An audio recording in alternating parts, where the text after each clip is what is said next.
inuu qofku noqdo qof dabacsan oo naxariis badan bal ka waran aabbe markuu albaabka soo garaaco la wada baqayo gurigii caadiga ahaa la kala yaacayo hayaay odaygii baa soo galay dhingadu wata carara qaar qolka galaan qaar jikada ku yaacaan qaar guumeen gurigiiba isna uu leeyahay inta uu niyada ku dhisanay uu leeyahay wallahi waa nin ragaa tahay reerka si fiican baad uma masha waa laga baqaya wuxuu ma haysid afraad waa qodobka afraad ee keena farxadda iyo jacaylka lamaanaha isqaba qodobkan waa qodob aan u bixiyay inuu qofku noqdo qof dabacsan oo naxariis badan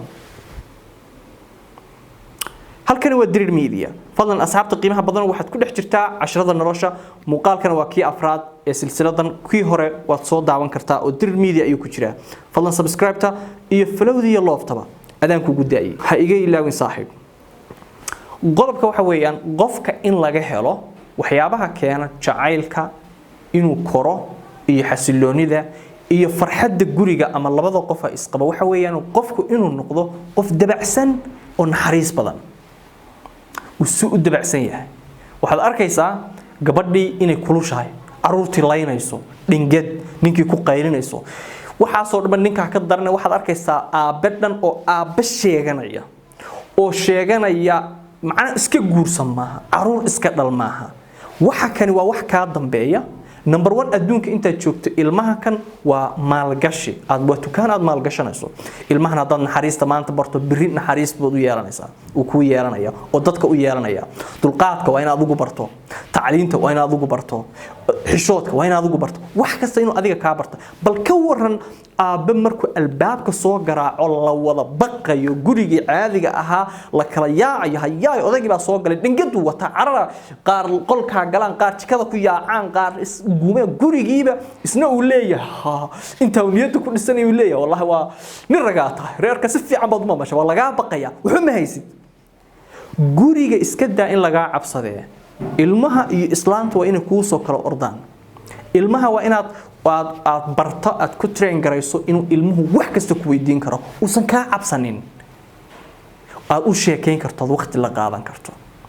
aad maxaan ku raada ka farxin karto aad hadiyada keeni karto mararka qaarkood qoriga marka aad soo gasho hada dibadda aad ku adkayd xitaa dibadda dadka la shaqeynaysa guriga rati hayina oo kale waa inaad noqoto oo qof walba uu iska raran karo gabadhina saas oo kale laga rabaa caruurtii ayna ku qaylinin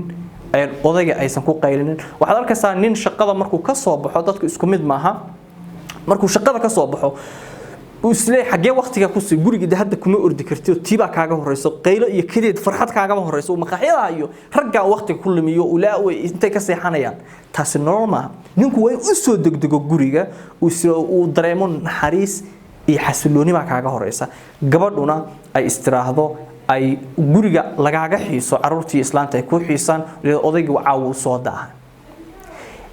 qodobkaasi marka qofku waa inuu saft yahay dhaqankiisa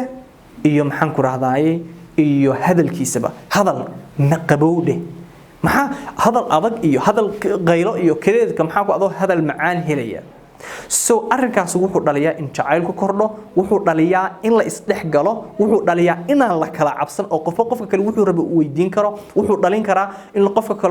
kale uusan ka cabsan oo wuxuu doono u sheegan karo wuxuu dhaliyaa in farxad la wada sheekaysto oo qofkii markuu hadal dabacsan yahay de hadal baa meesha ka furmaya sheekadii baa bilaamaysa waxa bilaamaya you know everything so qodobkaasi waa qodob muhiim ah oo nolosha kamid ah waana qodobada ay ku sifoobeen dadkii wanaagsanaa oo ugu horeeyay Nabi Maxamed sallallahu alayhi wasallam dadkii ka dambeeyay wanaagsanaa ee xilligiisii ka dambeeyay culimada dadka wanaagsan arrinkii ku sifoobeen waxa weeyaan guriga ninku markuu joogo ama ay gabadhu ay guriga joogto inuu noqdo qofku qof dabacsan hadal degan hadal macaan aan laga cabsanin aan kululayn aan jacjaclahayn degan oo habiya inuu noqdo qodobkaasina waa qodobada ugu muhiimsan ee nolosha qoyska wax weyn ka bedeli kara halkani waa Dirir Media ila soo fiidiyowga xiga iyo qodobka shanaad